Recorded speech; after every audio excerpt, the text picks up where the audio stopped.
지금 미국 백악관이 대충격에 빠졌습니다. 한국에 무려 13조 원의 방위비를 요구하며 협박하던 그날, 그 협상단의 수장이자 백악관 국가안보보좌관의 딸이 평택 미군 기지에서 예상치 못한 총성에 쓰러졌기 때문인데요. 주한미군은 우왕좌왕했고 미 국방부는 사실상 지휘 라인을 잃었습니다. 하지만 우리나라 대한민국의 시스템은 즉시 작동했습니다. 단 47분, 그들의 대응은 군사작전처럼 정밀하고 신속했죠. 그리고 며칠 뒤 미국은 충격적인 내용을 담은 전략 보고서를 발표합니다. 이제 한국은 의료로 동맹을 증명했다. 총성으로 시작된 외교전, 그리고 생명을 지켜낸 한국의 기술과 윤리. 지금부터 그 이야기를 시작합니다. 지금 구독과 좋아요 버튼을 눌러주세요. 당신의 클릭이 미국의 이기적 횡포를 전 세계에 알리는 힘이 됩니다. 또 우리의 의료진을 응원하신다면 댓글에 한국 최고라고 남겨주세요. 또 지금 어디서 듣고 계신지도 알려주세요. 우리 대한민국 국민은 위기 앞에서 더 단단해지고 하나가 될 것입니다. 그럼 사연 바로 시작합니다. 저는 토머스 하퍼, 63세의 미국 국가안보보좌관입니다. 그해 4월, 백악관 상황실은 한국 지도를 중심으로 돌아가고 있었습니다. 대통령이 테이블을 내리쳤을 때 커피잔이 덜컹거렸죠. 3,500억 달러. 우리가 한국에 요구한 방위비 분담금이었습니다. 철수도 고려하겠다고 전해. 대통령의 목소리는 차가웠고 저는 고개를 끄덕였습니다. 20년간 외교 현장에 있었지만 이렇게 노골적인 압박은 처음이었죠. 하지만 저는 알고 있었습니다. 오키나와에서 불거진 반미 시위, 주일미군 기지 내 범죄율 상승, 그리고 일본 정부의 미온적 대응. 우리의 아시아 전략이 흔들리고 있었고 한국은 마지막 카드였습니다. 일주일 후 저는 평택으로 향하는 공군기에 올랐습니다. 딸 클레어가 옆자리에 앉아 있었죠. 22살, 정치학과 4학년. 그녀는 노트북을 펴고 한국 현대사를 읽고 있었습니다. 아빠, 한국전쟁 때 평택에서도 전투가 있었대요. 저는 창밖을 보며 대답했습니다. 역사는 반복되지. 다만 형태가 다를 뿐이야. 평택 기지에 도착했을 때 4월의 바람이 차가웠습니다. 철조망 너머로 한국 시가지가 보였고 기지 안은 미국 국기로 가득했죠. 그레이슨 대령이 우리를 맞았습니다. 50대 초반의 전형적인 군인. 악수를 하는 그의 손이 거칠었습니다. 보좌관님, 환영합니다. 기지 투어를 준비했습니다. 투어는 순조로웠습니다. 막사, 지휘부, 통신시설. 클레어는 호기심 어린 눈으로 모든 걸 기록했고 저는 머릿속으로 이곳의 전략적 가치를 계산했죠. 주일미군이 무너지면 이곳이 새로운 중심이 될 것이다. 그런 생각을 하며 걸었습니다. 오후 3시 48분, 사격장 근처를 지나고 있었을 때였습니다. 먼저 들린 건 새가 날갯짓하는 소리 같았어요. 푸드득. 그 다음은 쇠소리. 그리고 클레어가 무릎을 꿇었습니다. 처음엔 그녀가 뭔가를 줍는 줄 알았습니다. 하지만 붉은 액체가 그녀의 셔츠를 적시기 시작했고 그제야 깨달았죠. 총성이었다는 걸. 클레어. 제 목소리가 기지 전체에 울려 퍼졌습니다. 딸의 몸에서 피가 흘러나왔고 복부와 왼쪽 어깨에 구멍이 뚫려 있었습니다. 그녀의 눈이 천천히 감기기 시작했고 입술이 파랗게 변했죠. 그레이슨 대령이 무전기를 들었다가 내려놓기를 반복했습니다. 미군 의무대는 15분 거리에 있었고 기지 내 응급실은 준비되지 않았다고 했죠. 혼란 속에서 누군가 한국어로 소리쳤습니다. 119 불러. 빨리. 한국인 통역관이었습니다.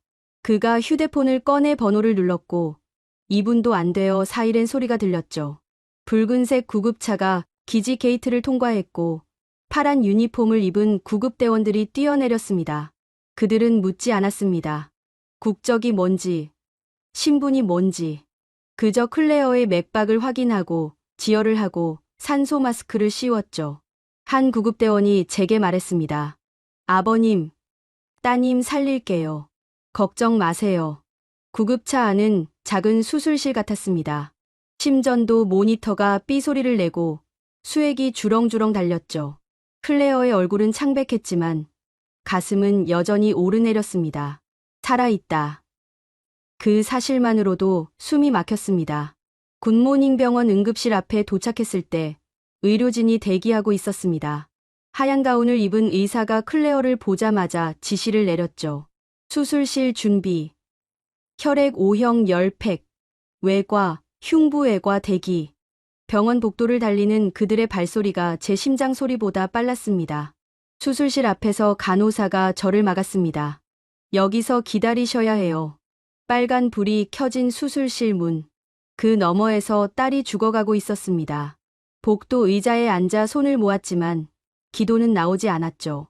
저는 전략가였고 신을 믿지 않았으니까요. 30분 후 의사가 나왔습니다. 마스크를 벗은 그의 이마에 땀이 흘렀죠. 복부 관통상이 심각합니다. 장기 손상이 있어요. 여기선 한계가 있습니다. 그럼 어떻게? 서울 아산병원으로 보내야 합니다. 헬기로 7분이면 도착해요. 그 순간 제 휴대폰이 울렸습니다. 백악관이었죠. 비서실장의 목소리가 들렸습니다. 상황 들었습니다. 주한미군 병원으로 이송하겠습니다. 아닙니다. 한국 병원으로 가고 있습니다. 보좌관님. 보안 문제가. 전화를 끊었습니다. 처음으로 백악관의 명령을 거부한 순간이었죠. 옥상으로 올라갔을 때 헬기가 기다리고 있었습니다. 빨간 십자가가 그려진 하얀 기체. 프로펠러가 돌면서 바람이 거세게 불었죠. 들것에 실린 클레어를 보며 생각했습니다. 내가 이 나라에 온 건 협상 때문이었다. 압박하고 흔들고 이익을 취하려 했다. 그런데 지금 이 나라 사람들이 내 딸을 살리려 하고 있다. 헬기가 떠올랐습니다. 평택의 논밭이 작아지고 한강이 보이기 시작했죠. 클레어의 손을 잡았습니다. 차가웠지만 아직 맥박이 느껴졌습니다. 기지에서의 총성은 단순한 사고였을까요? 아니면 운명이었을까요? 저는 아직도 모릅니다. 다만 확실한 건 그 총성이 제 인생을 완전히 바꿔놓았다는 거죠. 헬기 창밖으로 서울이 다가왔습니다. 수많은 건물들 사이에서 아산병원이 보였고 옥상에 의료진이 대기하고 있었죠. 착륙하는 순간 그들이 뛰어왔습니다. 환자 상태는 혈압 90에 60, 맥박 120, 수술실 바로 갑시다. 그들의 움직임은 군사작전 같았습니다. 일사불란하고 빠르고 정확했죠. 엘리베이터가 내려가는 동안 한 간호사가 제게 말했습니다. 아버님, 저희가 최선을 다하겠습니다. 최선.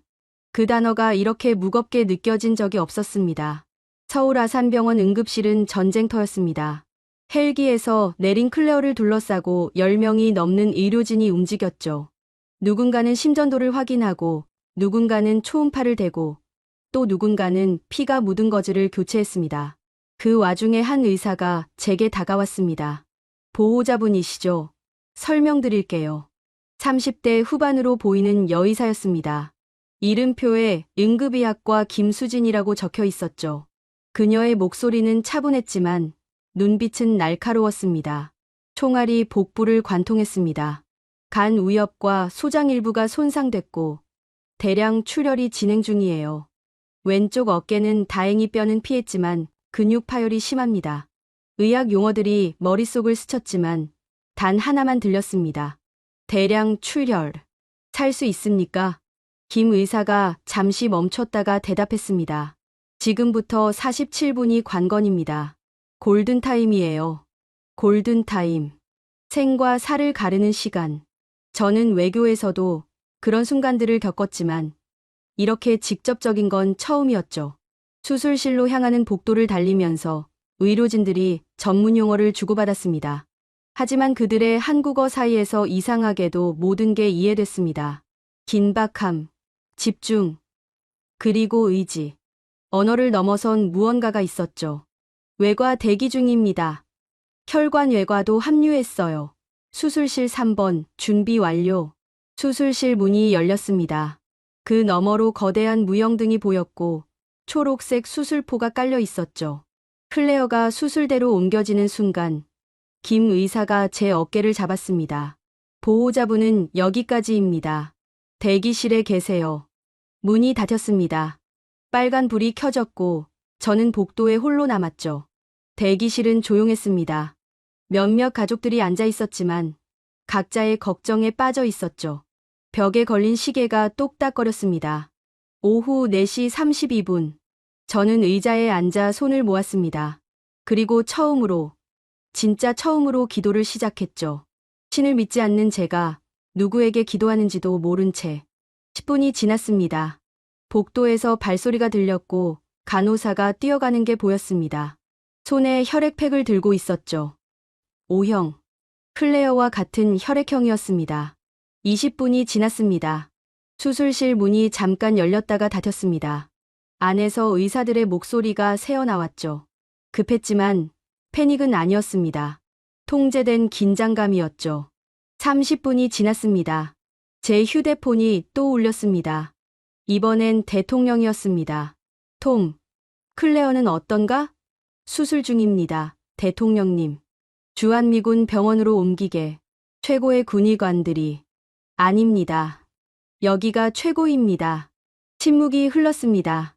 그리고 대통령이 말했죠. 자네가 그렇게 말한다면 행운을 빈다. 전화를 끊고 나니 40분이 지나 있었습니다. 그때 수술실 문이 열렸습니다. 마스크를 쓴 의사가 나왔는데 그의 수술복에 피가 묻어 있었죠. 심장이 멎는 것 같았습니다. 보호자분, 저는 일어섰습니다. 다리가 떨렸지만 꼿꼿이 서려 했죠.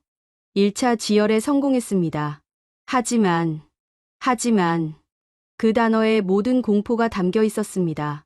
간 손상이 생각보다 심각합니다. 부분 절제가 필요하고 소장도 일부 제거해야 해요.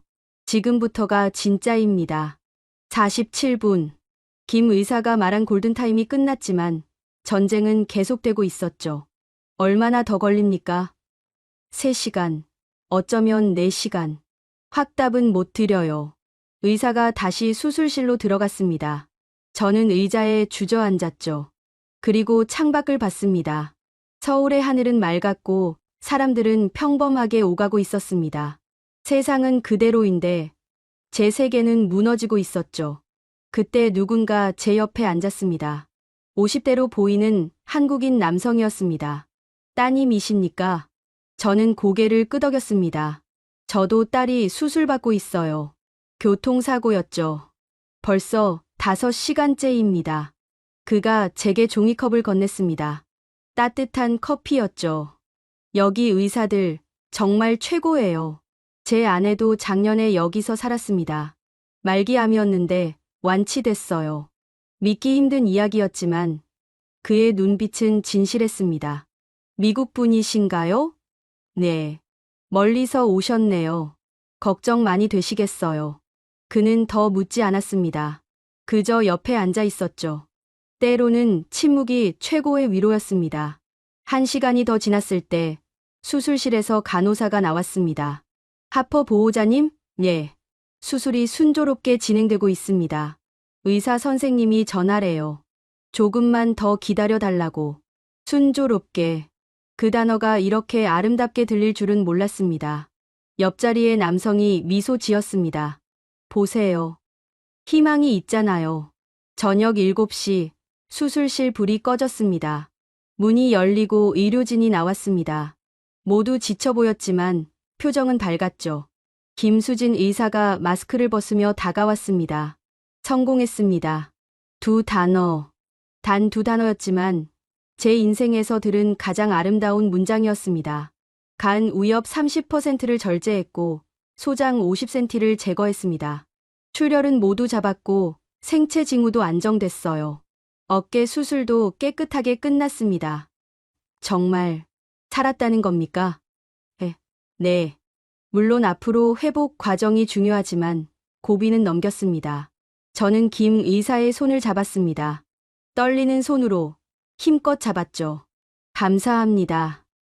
정말 감사합니다. 저희가 할 일을 했을 뿐이에요. 따님이 강해서 버텨준 겁니다. 회복실로 옮겨진 클레어를 보러 갔습니다. 온갖 기계에 둘러싸여 있었지만 가슴은 규칙적으로 오르내렸죠. 창백했던 얼굴에 조금씩 혈색이 돌았습니다. 간호사가 설명했습니다. 산소 포화도 98, 혈압 120에 80, 맥박 80. 모두 정상입니다. 숫자들이 생명을 말하고 있었습니다. 클레어가 살아있다고, 계속 살 거라고. 밤 9시, 저는 병원 로비로 내려왔습니다. 그리고 처음으로 한국 외교부에 전화했죠. 저는 미국 국가안보보좌관 토머스 하퍼입니다. 제 딸이 한국 의료진 덕분에 살았습니다. 전화기 너머에서 침묵이 흘렀습니다. 그들도 놀란 것 같았죠. 제가 이런 전화를 할 줄은 몰랐을 테니까요. 그날 밤, 저는 병원 벤치에서 잠들었습니다. 불편했지만 클레어 곁을 떠날 수 없었죠. 새벽에 잠깐 깼을 때 간호사가 담요를 덮어주고 있었습니다. 춥지 않으세요? 괜찮습니다. 커피 한 잔 가져다 드릴까요? 아니요. 이대로 충분합니다. 간호사가 미소 지었습니다. 따님, 꼭 회복하실 거예요. 저희가 끝까지 돌볼게요. 그녀가 떠난 후 저는 다시 잠들었습니다. 그리고 꿈을 꿨죠. 클레어가 웃으며 뛰어노는 꿈을, 평택에 총성이 없었던 평화로운 세상의 꿈을.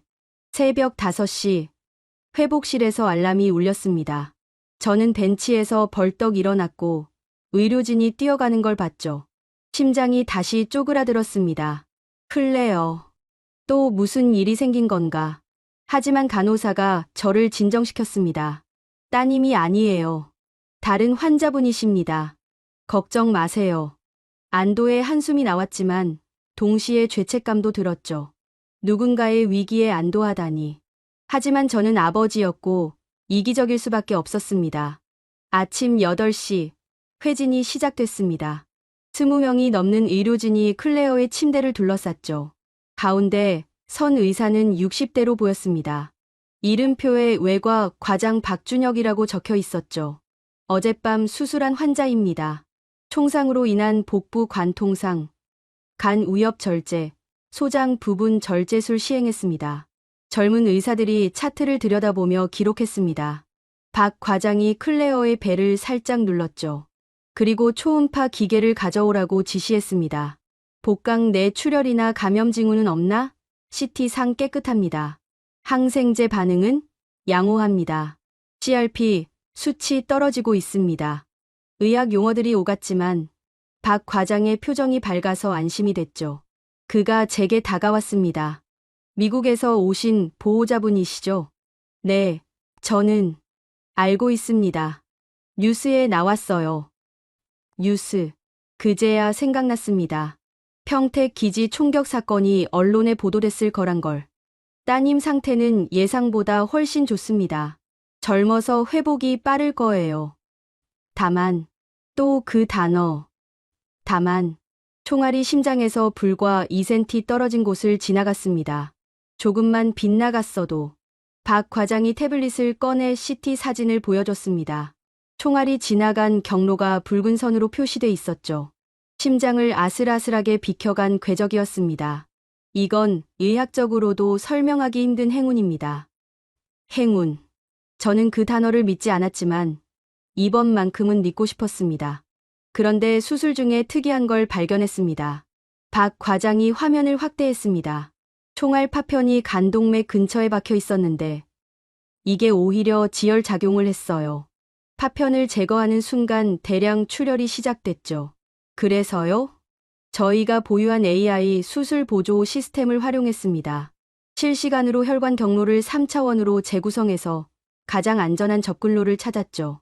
그가 다른 화면을 보여줬습니다. 복잡한 혈관들이 3차원으로 회전하고 있었죠.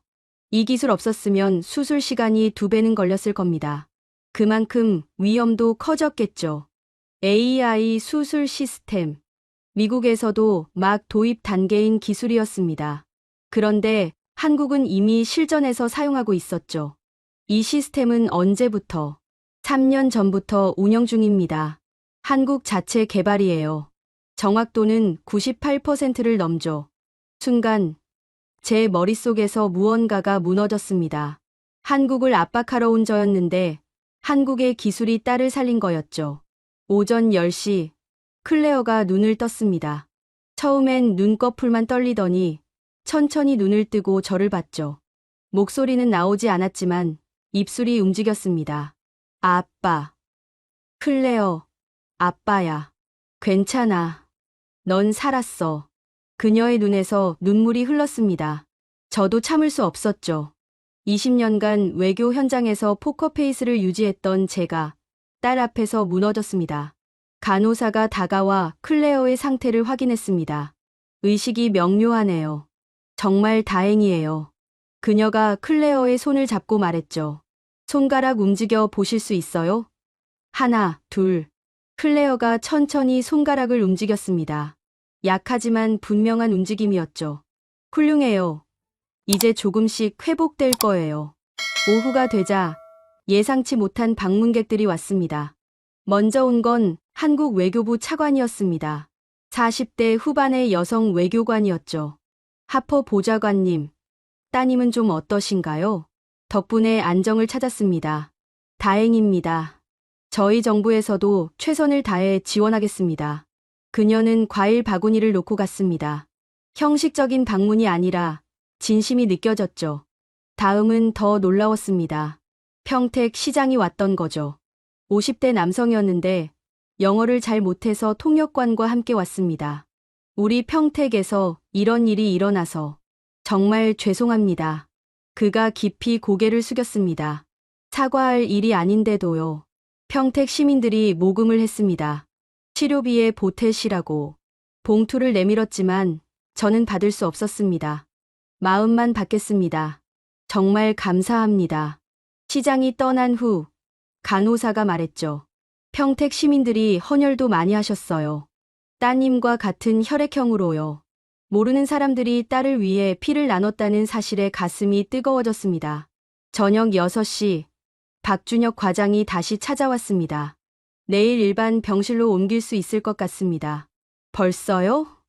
회복 속도가 예상보다 빠릅니다. 젊음의 힘이죠. 그가 잠시 머뭇거리더니 말했습니다. 사실 한 가지 더 말씀드릴 게 있습니다. 뭔가요? 수술 중에 발견한 건데요. 따님 복부에 이전 수술 흔적이 있더군요. 맹장 수술이었나요? 네. 15살 때 했습니다. 미국에서 하신 거죠? 보스턴 종합병원에서요. 박 과장이 고개를 끄덕였습니다. 그때 수술이 완벽하지 않았던 것 같습니다. 유착이 심했어요. 이번에 그것도 같이 정리했습니다. 그게 무슨... 만약 유착 부위에 총알이 맞았다면 훨씬 위험했을 겁니다. 그런데 신기하게도 비껴갔어요. 운명. 그 단어가 떠올랐습니다. 밤이 되자 병실이 조용해졌습니다. 클레어는 진통제 때문에 잠들어 있었고 저는 그녀 옆에 앉아 있었죠. 창밖으로 서울의 야경이 보였습니다. 불빛들이 반짝이고 차들이 오가고 삶은 계속되고 있었습니다. 휴대폰이 진동했습니다. 백악관에서 온 메시지였죠. 내일 화상회의 있음. 한국 협상건 진행 여부 결정해야. 저는 답장을 보냈습니다. 딸이 아직 회복 중. 일주일만 기다려달라. 곧바로 답이 왔습니다. 승인. 클레어 쾌유 빈다. 휴대폰을 내려놓고 클레어를 봤습니다. 붕대 감긴 몸, 창백한 얼굴, 하지만 살아있는 내 딸. 간호사가 들어와 수액을 교체했습니다. 밤 11시가 넘었는데도 미소를 잃지 않았죠. 아직 안 주무세요? 딸이 걱정돼서요. 당연하죠. 저도 부모예요. 이해합니다. 그녀가 클레어의 이마를 만져봤습니다. 열은 없네요. 정상적으로 회복 중이에요. 간호사님은 언제 퇴근하시나요? 새벽 교대까지 있어요. 밤샘 근무죠. 힘들겠네요. 익숙해요. 그리고 환자분들이 회복하는 걸 보면 힘이 나요. 그녀가 나가면서 덧붙였습니다. 참, 내일 재활의학과에서 오실 거예요. 물리치료 계획 세우려고요. 벌써 물리치료를? 빠를수록 좋아요. 근육이 굳기 전에 시작해야 합니다. 한국 의료 시스템의 체계적인 접근에 또 한 번 놀랐습니다. 수술만 하는 게 아니라 회복 전 과정을 관리하고 있었죠. 새벽 2시, 저는 깜빡 잠들었다가 이상한 소리에 깼습니다. 클레어가 가래 끓는 소리를 내고 있었던 거죠. 당황해서 간호사를 부르려는데 이미 들어오고 있었습니다. 모니터에서 확인했어요. 가래 제거해 드릴게요. 능숙한 손놀림으로 처치를 끝낸 간호사가 말했습니다. 24시간 모니터링 중이니까 걱정 마세요. 조그만 변화도 다 체크하고 있어요. 24시간 모니터링. 미국 병원에서도 중환자실이 아니면 받기 힘든 케어였습니다. 새벽 4시, 저는 병원 복도를 걸었습니다. 자판기에서 커피를 뽑아 마시며 생각했죠. 한국에 온 목적. 그리고 지금 상황. 모든 게 뒤틀려 있었습니다. 복도 끝 창가에서 누군가를 만났습니다. 박준혁 과장이었죠. 그도 커피를 마시고 있었습니다. 아직도 병원에 계셨나요? 응급 수술이 있었어요. 방금 끝났습니다. 새벽에도 수술을? 생명에는 시간이 없으니까요. 그가 창밖을 보며 말했습니다. 하퍼 보좌관님, 따님은 정말 운이 좋았어요. 아니, 운이 아니라 살아야 할 이유가 있었던 것 같습니다. 무슨 의미인가요? 의사 생활 30년 했지만 의학적으로 설명 안 되는 일들을 많이 봤어요. 따님도 그런 경우입니다. 심장을 스치고 지나간 총알, 기적적인 각도, 그리고 빠른 회복. 이건 뭔가 더 큰 의미가 있는 것 같아요. 박 과장이 커피를 다 마시고 일어났습니다. 곧 날이 밝을 거예요. 새로운 하루가 시작되죠. 따님에게도, 보좌관님에게도 새로운 시작이 될 겁니다. 그가 떠난 후, 저는 계속 창밖을 봤습니다. 동쪽 하늘이 붉게 물들기 시작했죠. 서울의 새벽, 그리고 새로운 날의 시작. 딸이 살아있다. 한국의 기술과 의료진 덕분에 그 사실이 제 모든 걸 바꾸고 있었습니다. 일반 병실로 옮긴 날, 저는 또 한 번 놀랐습니다. 6인실이었는데 간병인이 한 명도 없었던 거죠. 미국이라면 개인 간병인이 필수인데 여기선 간호사와 간호조무사가 모든 걸 해결하고 있었습니다. 한국은 간병인 없는 병실을 운영합니다. 가족분들 부담 덜어드리려고요. 간호사의 설명이었습니다. 병원비도 충격적이었죠. 미국이었다면 이미 수십만 달러가 나왔을 텐데 여기선 그 10분의 1도 안 됐습니다.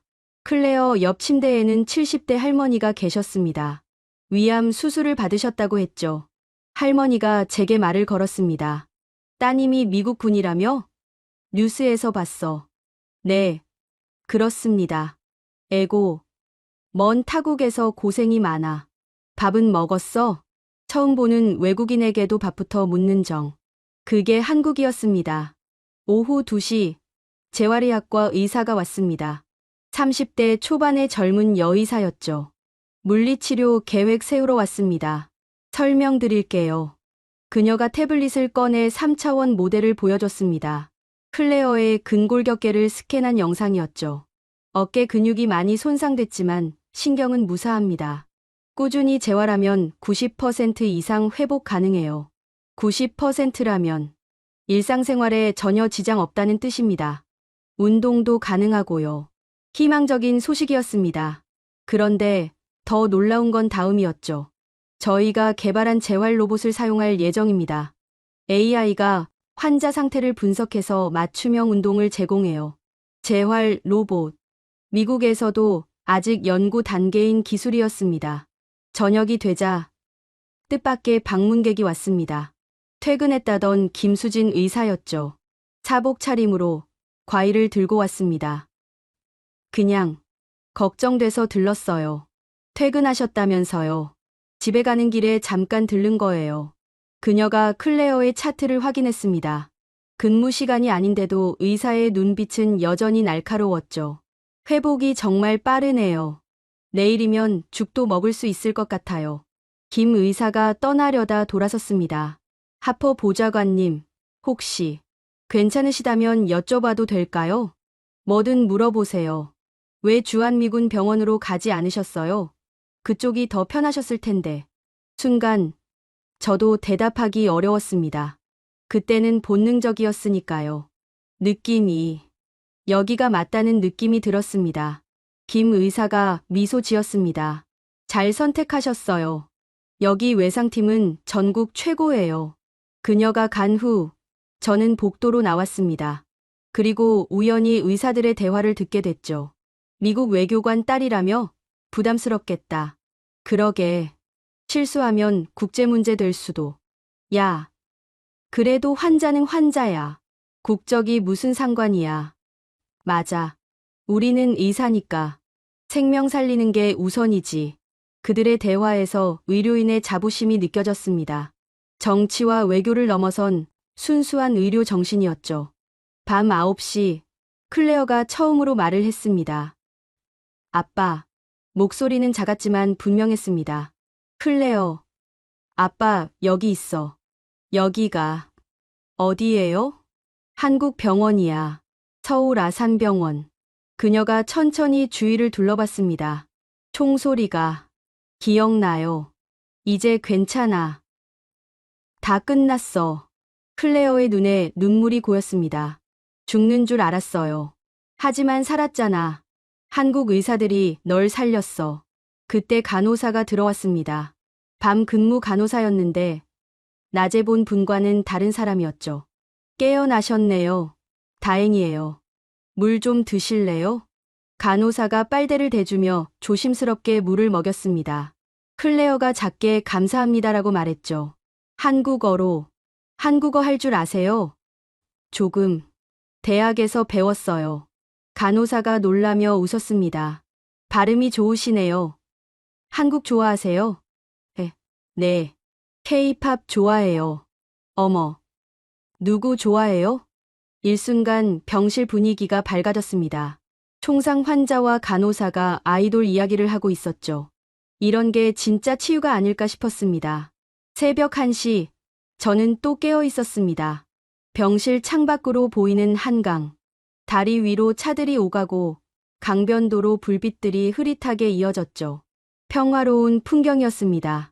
그때 제 휴대폰이 울렸습니다. 그레이슨 대령이었죠.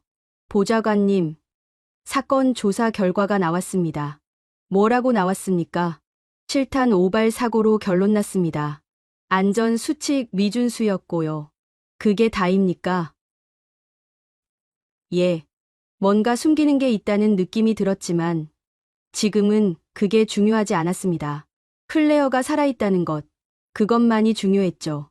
전화를 끊고 병실로 돌아왔을 때 옆 침대 할머니가 깨어 계셨습니다. 잠이 안 오나? 네. 걱정이 많아서요. 걱정 말어. 여기 의사들 실력 최고야. 내 목숨도 구했는데 젊은 따님이야 금방 나을 거요. 할머니가 침대 옆 서랍에서 뭔가를 꺼냈습니다. 초콜릿이었죠. 이거 먹어. 단 거 먹으면 기분 좋아져. 감사합니다만. 아이고, 뭘 그리 따져. 병원에서 만난 것도 인연인데. 작은 친절이었지만 마음이 따뜻해졌습니다. 새벽 4시, 회진이 시작됐습니다. 이른 시간인데도 의료진은 활기찼죠. 당직 의사가 클레어의 상태를 체크했습니다. 염증 수치 정상, 활력 징후 안정적, 회복이 아주 순조롭네요. 언제쯤 퇴원 가능할까요? 이 속도라면 2주 안에 가능할 것 같습니다. 2주. 생각보다 빨랐습니다. 아침 7시 병원 식당에서 아침을 먹었습니다. 된장찌개와 밥, 그리고 김치. 단순한 한식이었지만 며칠 만에 먹는 제대로 된 식사였죠. 옆 테이블에서 의사들이 대화하고 있었습니다. 어제 그 외국인 환자 봤어? 정말 아슬아슬했다던데. 그러게. 근데 박 과장님이 또 기적을 만드셨지. 박 과장님은 진짜 신의 손이야. 그들이 말하는 외국인 환자가 클레어라는 걸 알았습니다. 그리고 박준혁 과장에 대한 존경심도 느껴졌죠. 병실로 돌아왔을 때 클레어가 깨어 있었습니다. 그리고 처음으로 미소를 지었죠. 아빠, 배고파요. 음식을 원한다는 건 회복의 신호였습니다. 뭐 먹고 싶어? 한국 음식. 괜찮을까요? 간호사가 듣고 웃었습니다. 죽부터 시작하셔야 해요. 호박죽 어떠세요? 호박죽이요? 맛있어요. 영양도 좋고 소화도 잘 되고. 1시간 후 병원 식당에서 올라온 호박죽을 클레어가 먹었습니다. 한 숟가락, 두 숟가락, 천천히, 하지만 확실하게. 맛있어요. 그 한마디에 모두가 웃었습니다. 옆 침대 할머니도, 간호사도, 저도.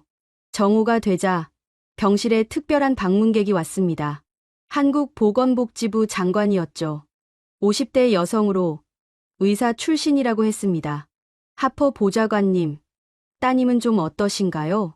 많이 좋아졌습니다. 감사합니다. 저희 의료진이 최선을 다하고 있습니다. 부족한 게 있으면 언제든 말씀해 주세요. 장관이 떠난 후 저는 복도에서 그녀의 수행원과 이야기를 나눴습니다. 장관님이 직접 오시다니 놀랍네요. 장관님이 특별히 신경 쓰고 계십니다. 의료 외교의 중요성을 아시거든요. 의료 외교. 그 말이 마음에 와닿았습니다. 총과 돈이 아닌 생명을 살리는 외교. 그게 진짜 힘이 아닐까요? 저녁이 되자 클레어가 처음으로 일어나 앉았습니다. 물리치료사의 도움을 받아 천천히 상체를 일으켰죠. 아파하면서도 포기하지 않는 딸의 모습에 가슴이 뭉클했습니다. 잘하고 있어요. 내일은 더 쉬워질 거예요. 물리치료사의 격려에 클레어가 고개를 끄덕였습니다. 밤이 되자 병실이 조용해졌습니다. 클레어는 잠들었고 옆 침대 할머니도 코를 골며 주무셨죠. 저는 의자에 앉아 일기를 썼습니다. 오늘 딸이 웃었다. 호박죽을 먹고 맛있다고 했다.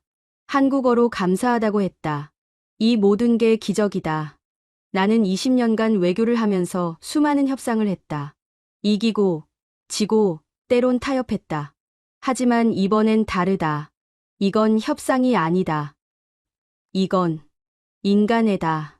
한국이 보여준 건 의료 기술만이 아니었다. 따뜻함, 배려, 그리고 생명에 대한 존중. 이게 진짜 국력이 아닐까. 일기를 쓰다가 잠이 들었습니다. 새벽에 깼을 때 간호사가 또 담요를 덮어주고 있었죠. 다른 간호사였는데 똑같은 배려를 하고 있었습니다. 감사합니다. 아니에요. 추우면 안 되니까요. 그녀가 클레어를 확인하고 나가면서 말했습니다. 따님, 정말 씩씩해요. 꼭 완치될 거예요. 믿음. 그들이 주는 건 치료뿐만이 아니라 믿음이었습니다. 클레어가 입원한 지 닷새째 되던 날, 백악관에서 전화가 왔습니다. 톰, 국방부가 전용기를 보낸다. 클레어를 미국으로 데려와야 한다. 대통령 비서실장의 목소리였습니다. 단호하고 차가웠죠. 그녀는 아직 이송할 수 없는 상태입니다. 미국 최고의 의료진이 기다리고 있다. 월터 리드 군병원에서. 실장, 여기가 최고입니다. 클레어는 움직일 수 없어요. 침묵이 흘렀습니다. 그리고 실장이 말했죠. 이건 의료 문제가 아니야, 톰. 정치적 문제다. 미국 외교관의 딸이 한국 병원에 있다는 게 어떻게 보이는지 알아? 생명이 정치보다 중요합니다. 그런 감상적인 소리는 전화를 끊었습니다. 또다시 백악관에 반기를 든 거죠. 2시간 후 주한미국 대사가 병원에 나타났습니다. 60대 초반의 전직 상원의원이었죠. 톰, 우리 얘기 좀 하지. 병원 카페에 앉아 커피를 마시며 그가 말했습니다. 워싱턴이 시끄럽다. 내가 왜 한국 병원을 고집하는지 이해 못하고 있어. 클레어 상태를 봤습니까? 아직 제대로 앉지도 못합니다. 의료진을 같이 보내겠다고 하잖아. 전용기에 의료 장비도 완비하고. 대사님, 제가 그를 똑바로 봤습니다. 제 딸을 정치적 도구로 쓰지 마십시오. 대사가 한숨을 쉬었습니다. 톰, 너도 알잖아. 우리가 한국에 압박을 가하는 상황에서 내 딸이 한국 병원에서 치료받는다. 이게 어떤 메시지를 주는지. 그럼 어떻게 하란 겁니까? 아직 회복도 안 된 딸을 끌고 가란 말입니까? 일주일 안에 결정해. 그때까지는 워싱턴을 설득해 볼게. 대사가 떠난 후 저는 병실로 돌아갔습니다. 클레어가 물리치료를 받고 있었죠. 팔을 조금씩 움직이며 얼굴을 찡그렸습니다. 아파도 참고 계속해야 해요. 근육이 굳으면 안 되거든요. 물리치료사의 말에 클레어가 고개를 끄덕였습니다. 그때 박준혁 과장이 들어왔습니다. 하퍼 보좌관님, 잠깐 말씀 나눌 수 있을까요? 복도로 나가자 박 과장이 심각한 표정으로 말했습니다. 방금 미국 대사관에서 연락이 왔습니다. 따님 의료 기록을 요청하더군요. 그래서요? 저희는 환자 동의 없이는 줄 수 없다고 했습니다. 그랬더니 외교 문제로 만들겠다고 하더군요. 순간 분노가 치밀었습니다.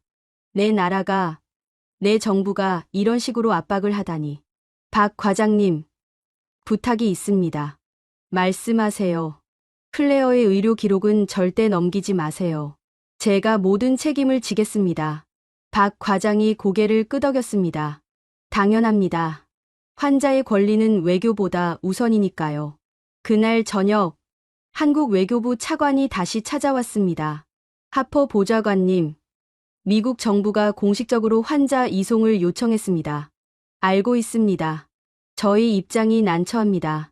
동맹국의 요청을 거부하기가, 이건 의료적 결정입니다. 정치와 무관합니다. 차관이 잠시 망설이다가 말했습니다. 사실, 저희도 보좌관님 편입니다. 환자가 최우선이죠. 한국 정부는 끝까지 의료진의 판단을 지지하겠습니다. 뜻밖의 지지였습니다. 한국 정부가 미국의 압박에도 불구하고 의료 윤리를 지키겠다는 거였죠. 다음 날 아침, 충격적인 일이 벌어졌습니다. 그레이슨 대령이 병원에 나타난 거죠. 군복 차림의 부하 둘과 함께였습니다. 보좌관님, 따님을 모시러 왔습니다. 무슨 권한으로? 주한미군 사령관 명령입니다. 클레어 양은 평택기지에서 다친 민간인이고 우리에게 책임이 있습니다. 그녀는 한국 병원의 환자입니다. 당신들에게 권한은 없어요. 그레이슨이 부하에게 눈짓했습니다. 그들이 병실로 들어가려 하자 간호사들이 막아섰죠. 환자 동의 없이는 안 됩니다. 비키시오. 이건 군사 문제요. 그 순간 병원 보안팀이 나타났습니다. 그리고 박준혁 과장도 왔죠. 여기는 대한민국 병원입니다. 미군이라도 함부로 할 수 없습니다. 우리는 정당한 절차. 그럼 한국 법원의 명령서를 가져오세요. 대치 상황이 계속되자 누군가가 휴대폰으로 촬영을 시작했습니다. 그레이슨이 당황했죠. 촬영 중지. 이건 보안 사항이다. 하지만 이미 늦었습니다. 한국 간호사와 의사들, 그리고 환자 보호자들까지 휴대폰을 들었으니까요. 그레이슨이 물러서며 말했습니다. 이 일은 외교 문제가 될 것이다. 그럼 외교적으로 해결하시죠. 박 과장의 대답이었습니다. 그들이 떠난 후 병실은 조용해졌습니다. 클레어가 제 손을 잡았죠. 아빠, 나 미국 가기 싫어요. 가지 않아도 돼. 여기 사람들이 너무 좋아요. 옆 침대의 할머니가 말했습니다. 맞아. 얘야. 여기서 다 나을 때까지 있어. 누가 뭐라 해도 환자가 우선이야. 그날 오후 언론에 기사가 떴습니다. 미군, 한국 병원에서 환자 강제 이송 시도, 의료 윤리 is 외교 압력, 생명 앞에 국적은 없다.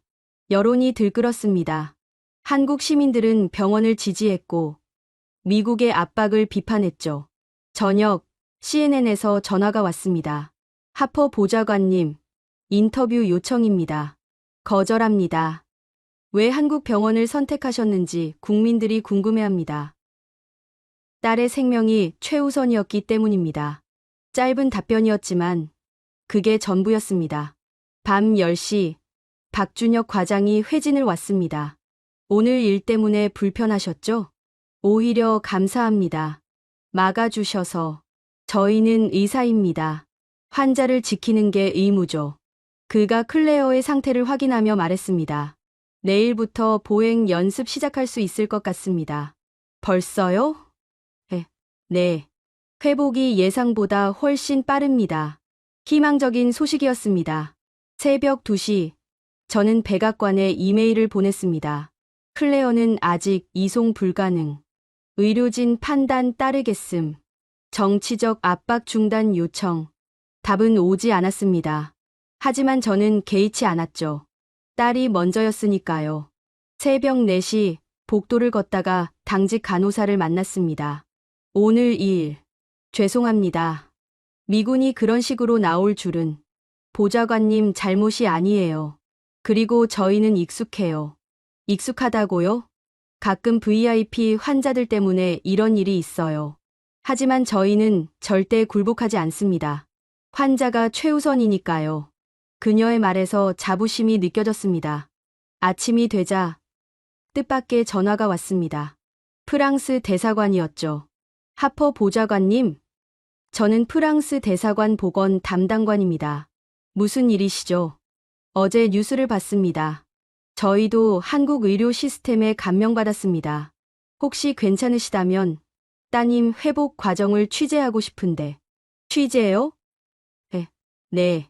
프랑스 공영방송에서 한국 의료를 다루고 싶어 합니다. 물론 따님 동의가 전제지만 국제적 관심이 쏠리고 있었습니다. 한국 의료가 세계에 알려지는 계기가 되고 있었죠. 클레어와 상의해 보겠습니다. 오후, 클레어가 처음으로 휠체어에 앉았습니다. 간호사가 조심스럽게 부축하며 앉혔는데 클레어가 미소 지었죠. 밖에 나가고 싶어요. 산책 가실까요? 옥상 정원이 예뻐요. 옥상에 올라가니 서울이 한눈에 보였습니다. 클레어가 감탄했죠. 와, 서울이 이렇게 큰 도시였어요. 더 놀라운 건 이 도시 어디서든 30분 안에 응급실에 갈 수 있다는 거예요. 간호사의 설명이었습니다. 그때 클레어가 말했습니다. 아빠, 저 여기 있고 싶어요. 다 나을 때까지. 그럴 거야. 미국 정부가 뭐라 해도 내가 막을게. 클레어가 제 손을 꼭 잡았습니다. 아빠, 사실 총 맞았을 때 죽는 줄 알았어요. 그런데 한국 사람들이 살려줬어요. 이 은혜를 어떻게 갚아야 할지. 내가 건강하게 회복하는 게 최고의 보답이야. 저녁, 병실로 돌아왔을 때 뜻밖의 선물이 있었습니다. 평택 시민들이 보낸 편지 수십 통이었죠. 초등학생부터 노인까지 다양한 사람들이 클레어의 쾌유를 빌어주었습니다. 언니, 빨리 나으세요. 평택 초등학교 3학년, 우리 평택에서 아픈 일 있어서 미안해요. 꼭 건강해지세요. 신의 가호가 있기를. 평택 성당 신자 1동. 클레어가 편지를 읽으며 울었습니다. 이 사람들, 저를 모르는데도 그게 한국이야. 정이라는 게 있거든. 그날 밤, 저는 일기에 썼습니다. 오늘 미국은 힘을 보여줬고 한국은 정을 보여줬다. 그리고 정이 이겼다. 외교는 결국 사람과 사람 사이의 일이다. 총과 돈이 아니라 마음과 마음이 만날 때 진짜 동맹이 되는 것이다. 클레어를 통해 나는 새로운 외교를 배우고 있다. 클레어가 처음 걸음을 뗀 날, 그레이슨 대령이 또 나타났습니다. 이번엔 혼자였고 손에 꽃다발을 들고 있었죠. 군복이 아닌 사복 차림이었습니다. 보좌관님, 클레어 양의 쾌유를 빌러왔습니다. 겉으로는 친절했지만 그의 눈빛은 달랐습니다. 뭔가를 숨기고 있었죠. 고맙습니다, 대령. 그가 클레어에게 꽃을 건네며 말했습니다. 미안해, 클레어. 우리 기지에서 일어난 일이라. 괜찮아요. 사고였잖아요. 클레어의 대답에 그레이슨이 미소 지었습니다. 하지만 그 미소가 어색했죠. 그가 간 후 간호사가 조심스럽게 다가왔습니다. 보좌관님, 말씀드릴 게 있습니다. 복도로 나가자 그녀가 목소리를 낮췄습니다. 아까 그 군인분, 어제도 왔었어요. 어제요? 네. 보좌관님 안 계실 때 다른 간호사에게 뭔가를 물어보더라고요. 무슨 내용이었나요? 환자 차트를 보여달라고. 그리고 이상한 제안을 했대요. 제 눈썹이 올라갔습니다. 제안이요? $10,000를 주겠다고. 차트 사진만 찍게 해달라고요. 순간 분노가 치밀었습니다. 그레이슨이 클레어의 의료 기록을 빼내려 했던 거죠. 그 간호사는 뭐라고 했나요? 당연히 거절했죠. 그리고 바로 수간호사님께 보고했고요. 증거가 있나요? CCTV에 다 찍혔어요. 간호사가 저를 간호사실로 안내했습니다. 수간호사가 태블릿으로 CCTV 영상을 보여줬죠. 화면 속 그레이슨이 지갑에서 돈을 꺼내 보이는 장면이 선명했습니다. 그리고 간호사가 단호히 거절하는 모습도요. 이걸 경찰에 신고하려고 했는데 일단 보좌관님께 먼저 알려드려야 할 것 같아서. 감사합니다. 제가 처리하겠습니다. 저는 즉시 휴대폰을 꺼냈습니다. 그리고 주한미국 대사에게 전화했죠. 대사님, 그레이슨 대령이 병원에서 뇌물을 시도했습니다. 뭐라고? CCTV 증거도 있습니다. 이게 알려지면 큰 문제가 될 겁니다. 침묵이 흘렀습니다. 내가 처리하겠네. 2시간 후, 그레이슨이 다시 병원에 왔습니다. 이번엔 주한미군 헌병 둘과 함께였죠. 그는 수간호사에게 정식으로 사과했습니다. 제 행동을 사과드립니다. 변명의 여지가 없습니다. 왜 그러셨어요? 수간호사의 물음에 그가 잠시 망설이다 대답했습니다. 워싱턴의 압력이. 아닙니다. 제 잘못입니다. 헌병이 그를 데리고 갔습니다. 나중에 들으니 그는 본국으로 소환됐다고 했죠. 그날 오후 박준혁 과장이 긴급 회의를 소집했습니다. 의국에 모인 의료진 앞에서 그가 말했습니다. 오늘 있었던 일 다들 들었을 겁니다. 우리 병원의 원칙을 다시 한번 분명히 합니다. 환자 정보는 그 무엇과도 바꿀 수 없습니다. 젊은 의사 하나가 손을 들었습니다. 과장님, 미국이 계속 압력을 가하면 어떻게 하죠?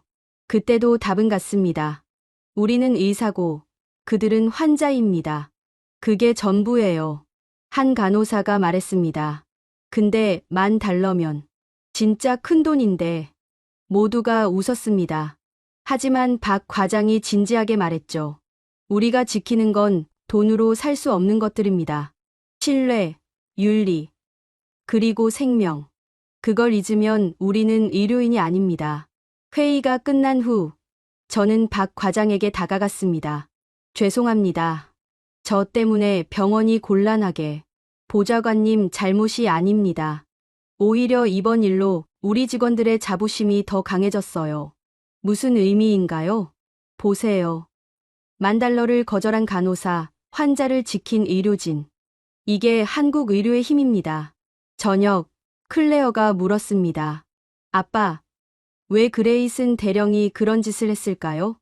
모르겠다. 하지만 중요한 건 한국 간호사들이 널 지켜줬다는 거야.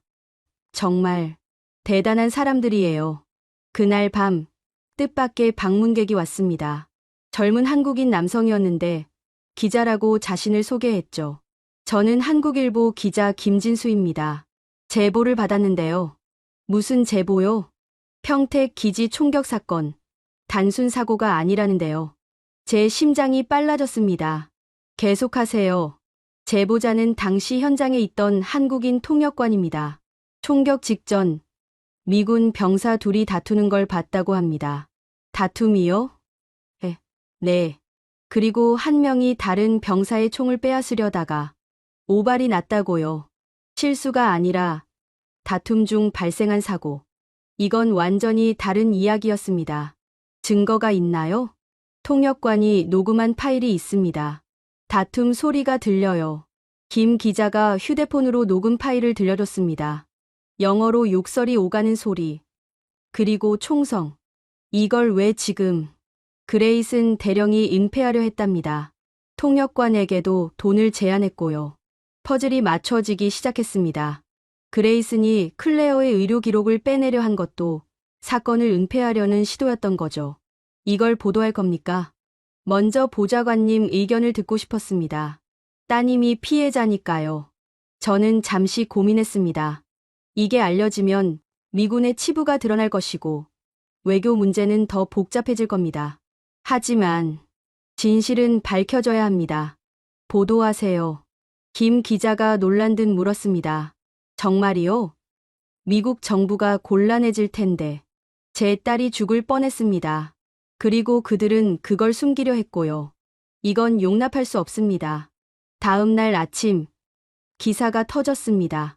평택 기지 총격. 미군 내부 다툼이 원인 은폐 시도 정황 포착 진실을 막을 수는 없다. 미국 대사관이 발칵 뒤집혔습니다. 주한미군 사령관이 직접 사과 성명을 발표했죠. 병실로 돌아왔을 때 옆 침대 할머니가 신문을 읽고 계셨습니다. 이게 다 사실이야? 네. 할머니. 에고. 그런 일이 있었구나. 그런데도 따님을 한국 병원에 맡긴 거야? 여기가 최고니까요. 할머니가 고개를 끄덕였습니다. 맞아.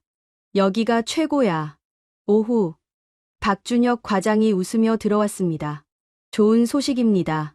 클레어 양, 다음 주면 퇴원 가능할 것 같아요.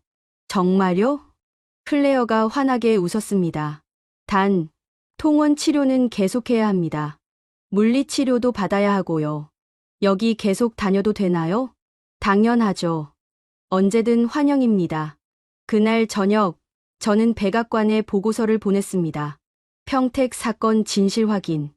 미군 과실 명백. 한국 의료진의 헌신적 치료로 클레어 회복 중. 한국에 대한 인식 제고 필요. 답신이 왔습니다. 대통령이 직접 보낸 것이었죠. 알겠다. 한국 협상건 재검토하겠다. 짧은 문장이었지만 많은 의미가 담겨 있었습니다. 밤이 되자 간호사들이 케이크를 들고 왔습니다. 클레어 양 퇴원 축하 파티예요. 아직 퇴원 안 했는데 미리 축하해도 되잖아요. 조그만 케이크였지만 병실은 축제 분위기가 됐습니다. 옆 침대 할머니도 다른 환자들도 모두 축하해줬죠. 클레어가 눈물을 흘리며 말했습니다. 정말 감사해요. 모두에게. 그녀가 서툰 한국어로 노래를 불렀습니다. 곰 3마리가 한 집에 있어. 모두가 박수를 치며 웃었습니다. 그날 밤, 저는 일기에 썼습니다. 진실은 결국 드러난다. 그리고 진실 위에서만 진짜 신뢰가 생긴다. 한국이 보여준 건 의료 기술만이 아니었다. 정직, 용기, 그리고 원칙, 돈으로 살 수 없는 가치들. 나는 외교관으로서 많은 거짓을 봤다. 하지만 이곳에서 진실을 봤다. 그리고 그 진실이 내 딸을 살렸다. 새벽, 복도를 걷다가 당직 의사를 만났습니다. 보좌관님, 못 주무시나요? 생각이 많아서요. 따님 정말 씩씩해요. 완전히 회복할 거예요. 선생님들 덕분입니다. 의사가 미소 지었습니다. 우린 그저 할 일을 했을 뿐이에요. 생명을 살리는 일. 그게 우리 일이니까요. 퇴원을 사흘 앞둔 날, 클레어가 처음으로 병원 밖을 나갔습니다.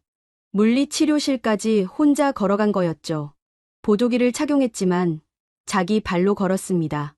복도에서 만난 간호사들이 모두 박수를 쳐줬습니다. 클레어 씨, 대단해요. 이제 거의 다 나았네요. 물리치료실은 넓고 밝았습니다. 그리고 놀랍게도 최신 재활 로봇이 즐비했죠. 물리치료사가 설명했습니다. 이 로봇은 환자의 근력과 관절 가동 범위를 실시간으로 분석해요. 그래서 가장 효과적인 운동을 제시하죠. 클레어가 로봇팔을 잡고 천천히 어깨를 움직였습니다. 화면에 그녀의 움직임이 그래프로 나타났죠. 오늘은 어제보다 10도 더 올라갔네요. 정말 잘하고 있어요. 치료를 받으며 클레어가 말했습니다. 여기 다른 환자분들도 다 이런 치료를 받나요? 네. 모든 환자가 동일한 수준의 치료를 받습니다. 미국이었다면 돈이 엄청 많아야 가능했을 거예요. 물리치료사가 웃으며 말했습니다. 한국은 의료가 권리라고 생각해요. 특권이 아니라. 치료가 끝나고 휴게실에서 쉬고 있을 때 다른 환자들을 만났습니다. 50대 남성은 산업재해로 다쳤고 20대 여성은 교통사고 환자였죠. 모두 클레어를 알아봤습니다. 뉴스에서 봤어요. 많이 좋아지셨네요. 감사합니다. 남성 환자가 말했습니다. 저도 2달 전엔 못 걸었어요. 근데 여기서 치료받고 이제 뛸 수도 있어요. 그가 실제로 제자리 뛰기를 해보였습니다. 희망이 보이는 순간이었죠. 오후, 클레어와 저는 병원 옥상 정원을 산책했습니다. 아빠, 저기 봐요. 클레어가 가리킨 곳에 작은 텃밭이 있었습니다. 환자들이 가꾸는 치유 정원이었죠. 한 할아버지가 상추에 물을 주고 계셨습니다. 이거 다 환자들이 키운 거예요. 기르는 재미도 있고 재활에도 도움되고 정말 신선해 보여요. 내일 수확할 건데 가져가실래요? 병원 밥에 싸먹으면 맛있어요. 클레어가 감동받은 듯 말했습니다. 할아버지가 키운 걸 그냥 주신다고요? 그럼 같이 아팠던 사람끼리는 가족이야. 그날 저녁 특별한 일이 있었습니다. 병동 라운지에서 작은 음악회가 열렸던 거죠. 자원봉사자들이 와서 바이올린과 첼로를 연주했습니다. 클레어가 휠체어에 앉아 음악을 들으며 눈물을 흘렸습니다. 이렇게 아름다운 음악을 병원에서 듣다니. 옆에 앉은 할머니가 클레어의 손을 잡았습니다. 음악이 최고의 약이야. 마음을 치료해 주거든. 연주가 끝난 후 연주자 한 명이 클레어에게 다가왔습니다. 클레어 씨죠. 쾌유를 빕니다. 감사합니다. 정말 아름다운 연주였어요. 다음 달에 또 올게요. 그때는 걸어서 오실 수 있겠죠? 네. 꼭 그럴게요. 다음 날 아침 프랑스 취재팀이 왔습니다. 한국 의료 시스템을 취재하고 있습니다. 클레어 씨 사례가 정말 인상적이해서 클레어가 인터뷰에 응했습니다. 한국 의료진은 단순히 몸만 치료한 게 아니었어요. 마음까지 치료해줬죠. 이건 설명하기 어려운 따뜻함이에요. 기자가 물었습니다. 미국과 비교하면 어떤가요? 미국에서는 의료가 비즈니스예요. 하지만 여기서는 의료가 사명인 것 같아요. 촬영을 마친 후 프랑스 기자가 제게 말했습니다. 솔직히 놀랐습니다. 이런 수준의 의료 서비스를 이런 가격에 프랑스도 배워야 할 것 같아요. 오후 박준혁 과장이 마지막 회진을 왔습니다. 모레 퇴원이시죠? 네. 정말 감사했습니다, 과장님. 제가 감사하죠. 많은 걸 배웠습니다. 과장님이 배우셨다고요? 박 과장이 미소 지으며 말했습니다. 의료는 결국 신뢰입니다. 하퍼 보좌관님이 저희를 신뢰해 주셨고 그 신뢰가 기적을 만들었죠. 그가 클레어를 보며 덧붙였습니다. 완치까지는 석 달 정도 더 걸릴 겁니다. 꾸준히 통원 치료 받으시고 무리하지 마세요. 네, 약속할게요. 저녁 병동에서 작은 송별회가 열렸습니다. 간호사들이 손수 만든 현수막이 걸려 있었죠. 클레어의 새 출발을 응원합니다. 수간호사가 선물을 전했습니다. 저희가 준비한 작은 선물이에요. 상자를 열어보니 한복 인형과 한국 전통차 세트가 들어 있었습니다. 이걸 보며 한국을 기억해 주세요. 클레어가 일어서서 인사했습니다. 한국어로 여러분 정말 감사합니다. 저를 살려주셔서 아니 새로운 삶을 주셔서 감사합니다. 모두가 박수를 쳤습니다. 몇몇 간호사는 눈물을 훔쳤죠. 그날 밤 저는 병원 벤치에 앉아 있었습니다. 이곳에서 보낸 20일. 그동안 제 인생관이 완전히 바뀌었죠. 휴대폰이 울렸습니다.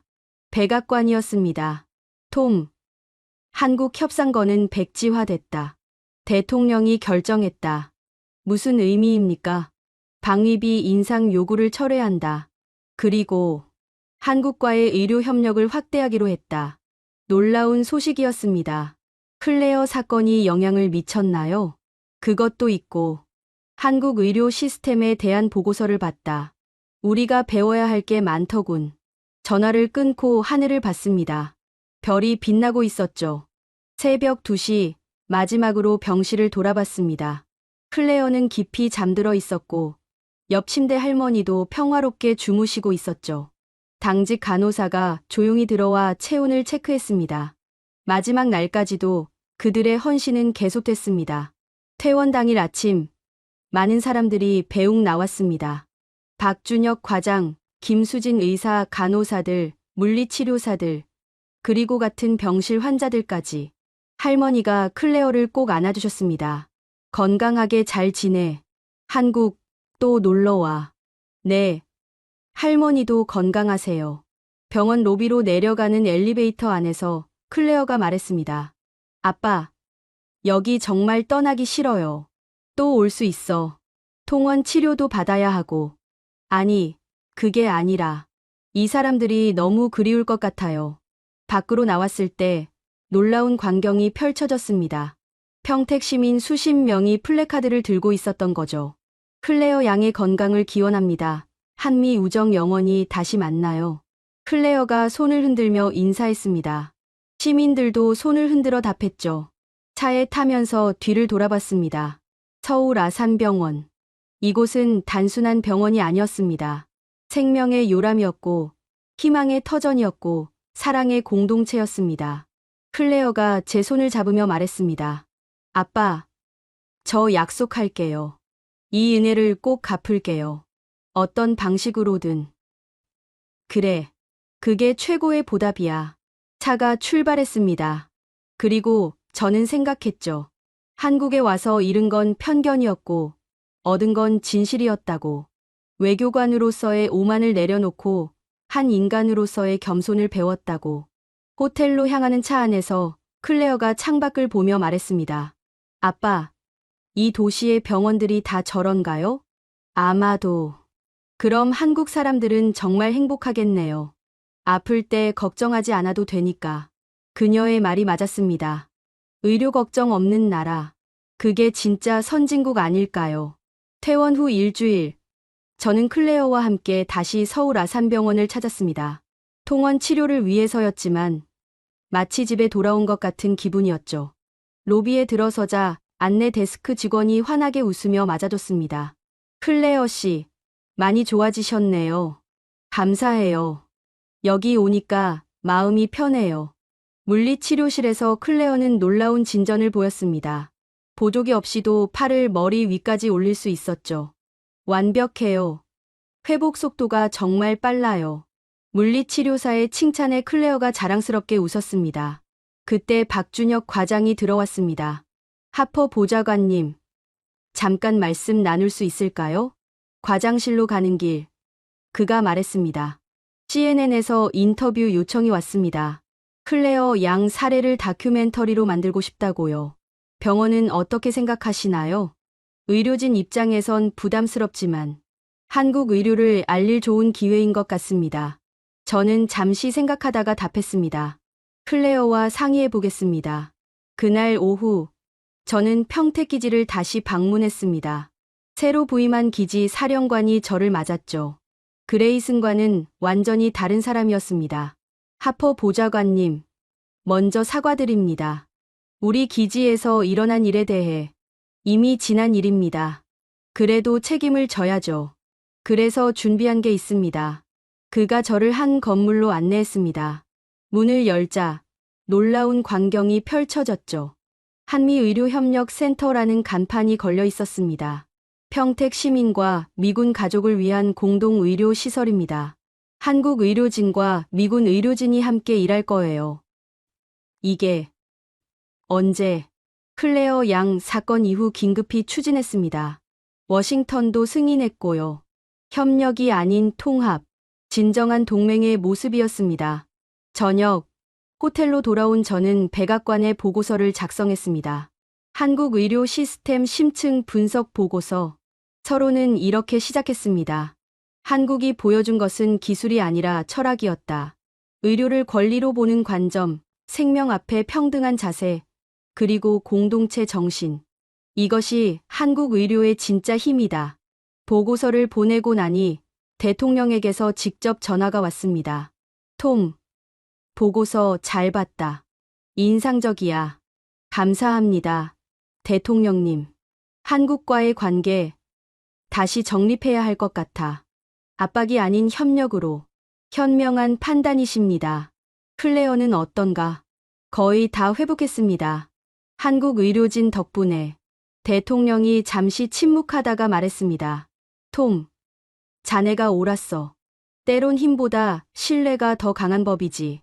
다음 날 CNN 촬영이 시작됐습니다. 클레어는 병원 정원을 걸으며 인터뷰했죠. 이제는 지팡이도 필요 없었습니다. 20일 전 저는 죽음의 문턱에 있었어요. 하지만 한국 의료진은 포기하지 않았죠. 그들에게 저는 미국인이 아니라 그저 살려야 할 환자였어요. 기자가 물었습니다. 가장 인상 깊었던 순간은 간호사님이 제 손을 잡고 말했어요. 괜찮아질 거예요. 우리가 있잖아요. 그 따뜻함을 잊을 수 없어요. 박준혁 과장도 인터뷰했습니다. 의사에게 국경은 없습니다. 심장이 뛰는 한, 우리는 최선을 다할 뿐이죠. 방송이 나간 후, 전 세계에서 반응이 쏟아졌습니다. 한국 의료, 세계의 모범, 생명 앞에 평등한 나라, 의료 한류의 시작. 일주일 후, 저희는 미국으로 돌아가는 날이었습니다. 공항으로 가기 전, 마지막으로 병원에 들렀습니다. 작별 인사를 하기 위해서였죠. 병동 간호사실에 들어가자 깜짝 선물이 기다리고 있었습니다. 의료진 모두가 쓴 편지첩이었죠. 클레어를 돌보며 우리도 많이 배웠습니다. 당신의 용기가 우리에게도 힘이 됐어요. 언제든 한국에 오세요. 우리는 가족이니까요. 클레어가 편지를 읽으며 펑펑 울었습니다. 이 사람들. 정말. 수간호사가 클레어를 안아주며 말했습니다. 울지 마요. 또 만날 거잖아요. 네. 꼭 다시 올게요. 병원을 나서면서 클레어가 뒤를 돌아봤습니다. 아빠, 저 이제 알 것 같아요. 뭘? 진짜 힘이 뭔지. 총이나 돈이 아니라 사람을 살리는 마음. 그게 진짜 힘이에요. 공항 가는 차 안에서 저는 마지막 보고서를 작성했습니다. 한국에서 배운 교훈. 우리는 동맹을 군사력과 경제력으로만 평가했다. 하지만 한국이 보여준 것은 그 이상이었다. 인간의 존엄성을 지키는 의료 시스템, 생명을 최우선으로 하는 가치관, 그리고 따뜻한 공동체 정신. 이것이 한국의 진짜 힘이다. 그리고 이것이 우리가 한국을 진정한 동맹으로 대해야 하는 이유다. 인천공항에 도착했을 때 놀라운 사람들이 기다리고 있었습니다. 평택 시민 대표들이었죠. 그들은 클레어에게 선물을 전했습니다. 평택 명예시민증이에요. 언제든 오세요. 클레어가 감격해서 또 울었습니다. 감사합니다. 정말, 정말 감사합니다. 비행기에 오르기 전 클레어가 한국 땅을 향해 깊이 인사했습니다. 감사합니다. 한국. 당신들이 준 새 생명. 잊지 않겠습니다. 비행기가 이륙했습니다. 창밖으로 한국 땅이 멀어져 갔죠. 하지만 우리 마음속 한국은 더 가까워졌습니다. 클레어가 제 팔을 잡으며 말했습니다. 아빠, 저 결심했어요. 뭘? 의대에 가려고요. 한국에서 본 것처럼 사람을 살리는 의사가 되고 싶어요. 정치학은 정치도 중요하지만 생명이 더 중요한 것 같아요. 저는 딸의 머리를 쓰다듬었습니다. 좋은 선택이야. 태평양 상공을 날며 저는 생각했습니다. 나는 한국에 협상하러 갔다. 압박하고 요구하고 관철시키려 했다. 하지만 한국은 내게 다른 걸 가르쳐줬다. 생명의 가치, 인간의 존엄, 그리고 진정한 동맹의 의미. 총성은 비극이었지만 그것이 가져온 깨달음은 축복이었다. 클레어가 살아난 것도 기적이었지만 우리가 얻은 교훈은 더 큰 기적이었다. 6개월 후 클레어는 완전히 회복했습니다. 그리고 약속대로 의대에 입학했죠. 입학 에세이에 그녀는 이렇게 썼습니다. 나는 한국에서 죽음을 받고 한국에서 생명을 얻었다. 그곳에서 본 의사들은 히포크라테스 선서를 실천하는 사람들이었다. 나도 그런 의사가 되고 싶다. 1년 후 한미 의료 협력 협정이 체결됐습니다. 양국 의료진이 교류하고 기술을 공유하고 함께 생명을 살리기로 한 것이죠. 조인식에서 한국보건복지부 장관이 말했습니다. 의료는 경쟁이 아니라 협력입니다. 함께 할 때 더 많은 생명을 살릴 수 있습니다. 저는 그 자리에서 짧은 연설을 했습니다. 1년 전 제 딸이 총에 맞았습니다. 그리고 한국이 그녀를 살렸죠. 하지만 한국이 살린 건 제 딸만이 아니었습니다. 제 편견도, 오만도, 그리고 잘못된 외교관도 고쳐졌습니다. 오늘 우리가 맺는 건 단순한 협정이 아닙니다.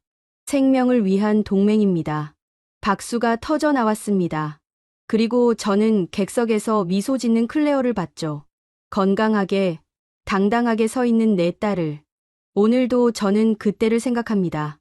평택에서 울린 총성. 그것은 비극의 시작이었지만 동시에 깨달음의 시작이기도 했습니다. 한국은 내 딸을 살렸고 나를 변화시켰고 두 나라의 관계를 새롭게 정의했습니다. 그래서 저는 확신합니다. 진정한 동맹은 힘이 아니라 마음에서 나온다고. 생명을 존중하는 나라, 사람을 귀하게 여기는 나라. 그런 나라가 진정한 친구라고. 한국은 그것을 증명했습니다. 내 딸의 생명으로, 그들의 헌신으로, 그리고 변하지 않는 따뜻함으로.